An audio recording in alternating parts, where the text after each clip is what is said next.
പൊന്നാനി പുളിക്കക്കടവ് തൂക്കുപാലത്തിന്റെ അറ്റകുറ്റപ്പണികൾ അടിയന്തരമായി നടത്താൻ തീരുമാനം. പദ്ധതിയുടെ DPR 1 മാസത്തിനകം തയ്യാറാക്കും. പൊന്നാനി നഗരസഭ ഏറ്റെടുത്ത BM കായൽ ടൂറിസം പദ്ധതി പ്രദേശത്തെ തൂക്കുപാലത്തിന്റെ അടിയന്തര അറ്റകുറ്റപ്പണികളാണ് ഉടൻ നടത്തുക. ഇതിന്റെ ഭാഗമായി നഗരസഭാ സെക്രട്ടറിയുടെ നേതൃത്വത്തിൽ പദ്ധതി പ്രദേശം സന്ദർശിച്ചു. തൂക്കുപാലത്തിന്റെ അടിയന്തര അറ്റകുറ്റപ്പണികൾക്കായി നഗരസഭ 12 ലക്ഷം രൂപ വകയിരുത്തിയിട്ടുണ്ട്. ഈ തുക മതിയാകില്ലെന്നതിനാൽ പ്രദേശത്തെ ടൂറിസം വികസനത്തിനായി വകയിരുത്തിയ 1 കോടി രൂപയിൽ നിന്നുള്ള തുക കൂടി ചെലവഴിച്ചാകും പാലത്തിന്റെ പ്രവൃത്തികൾ നടത്തുക. പദ്ധതിയുടെ DPR ഉടൻ തയ്യാറാക്കും. കൂടാതെ പവലിയന്റെ അറ്റകുറ്റപ്പണികളും ഉടൻ നടത്തും.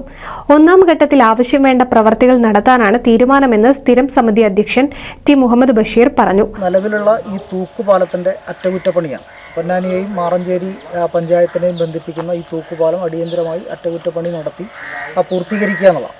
അപ്പോൾ അതിനുവേണ്ടി ഞങ്ങളിന്ന് ചന്ദ്രേട്ടൻ്റെ ഒരു സഹായം തേടിയാണ്. മലപ്പുറം ജില്ലയിൽ ആദ്യമായി കോഡൂർ തൂക്കുപാലം നിർമ്മിച്ചത് നമ്മുടെ ചന്ദ്രേട്ടനാണ്, പൊന്നാനിക്കാരനാണ്.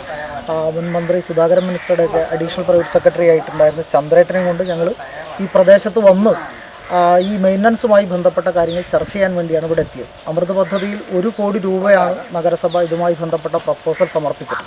കഴിഞ്ഞ മാസം 18-ന് ജില്ലാ ടൂറിസം പ്രൊമോഷൻ കൗൺസിൽ തത്വത്തിൽ അംഗീകാരം നൽകിയിരുന്നെങ്കിലും മുൻപ് DTPC സെക്രട്ടറി വിപിൻ ചന്ദ്ര പൊന്നാനി നഗരസഭാ സെക്രട്ടറി S. സജിറൂഡിന് ആസ്തി രേഖകളും ചുമതലകളും കൈമാറിയിരുന്നു. ഉടമസ്ഥാവകാശത്തെ ചൊല്ലി വർഷങ്ങളായി ജില്ലാ ടൂറിസം പ്രൊമോഷൻ കൗൺസിലും പൊന്നാനി നഗരസഭയും തമ്മിലുള്ള തർക്കത്തിനാണ് ഒടുവിൽ പരിഹാരമായത്. പുളിക്കക്കടവ് തൂക്കുപാലവും പദ്ധതി പ്രദേശവും DTPCക്ക് കീഴിലായിരുന്നെങ്കിലും പാലത്തിന്റെ തകർച്ച പരിഹരിക്കാനും പ്രദേശത്തെ ടൂറിസം പദ്ധതികൾ നടപ്പാക്കാനും ടൂറിസം പ്രൊമോഷൻ കൗൺസിൽ താൽപര്യമെടുത്തിരുന്നില്ല. പദ്ധതി പ്രദേശം നഗരസഭയ്ക്ക് വിട്ടുകിട്ടിയതോടെയാണ് അടിയന്തരമായി പ്രവർത്തികൾ ആരംഭിക്കുന്നത്. സാധാരണ മരാമത്ത് പ്രവർത്തികളെ പോലെ നമുക്ക് കൈകാര്യം ചെയ്യാൻ കഴിയുന്ന ഒരു കാര്യമല്ല.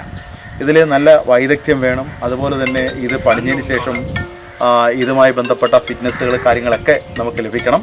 അതിൻ്റെ ഏറ്റവും പ്രധാനപ്പെട്ട എല്ലാ വൈദഗ്ധ്യത്തോടു കൂടി വേണം ഇത് ചെയ്യാൻ വേണ്ടിയുള്ളത്. അപ്പോൾ അതിനുവേണ്ടി സാങ്കേതികമായിട്ട് നമ്മൾ ചന്ദ്രൻ സാറിൻ്റെയും അതുപോലെ തന്നെ നമ്മുടെ MEEയുടെയൊക്കെ നേതൃത്വത്തിൽ അവർ ഇതിനെ സംബന്ധിച്ച് പരിശോധിച്ച് ഇതിൻ്റെ സാങ്കേതികപരമായ കാര്യങ്ങളെക്കുറിച്ച് നമുക്കൊരു അഡ്വൈസ് ഭരണസമിതിക്ക് തന്നിട്ടുണ്ട്. അപ്പോൾ അതനുസരിച്ച് എത്ര രൂപയാണ് അതിന് നീക്കി വെക്കേണ്ടത്, സാറി നേരത്തെ വിദ്യാഭ്യാസ സ്റ്റാൻഡിംഗ് കമ്മിറ്റി ചെയർമാൻ പറഞ്ഞതുപോലെ 1 കോടി രൂപയാണ് നമുക്ക് അമൃതിൽ ഉൾപ്പെടുത്തി അംഗീകാരം കിട്ടിയിട്ടുള്ളത്. ജില്ലാ ടൂറിസം വകുപ്പ് പൊന്നാനി നഗരസഭയ്ക്ക് വിട്ടു നൽകിയ പുളിക്കക്കടവ് പ്രദേശത്ത് amusement park, water theme park, water sports, swimming pool, pavilion നവീകരണം ഉൾപ്പെടെയുള്ളവയും ഒരുക്കാനും നഗരസഭാ കൗൺസിൽ യോഗം അംഗീകാരം നൽകിയിരുന്നു. NCV news Ponnani. Nuthan fancy ഓർണമെന്റ്സും cosmetic collection, new born baby ഐറ്റംസിന്റെ എക്സ്ക്ലൂസീവ് കൗണ്ടറുകളുമായി കൽപ്പക വെഡ്ഡിംഗ്സ് സജ്ജമായിരിക്കുന്നു. ഏവർക്കും സ്വാഗതം.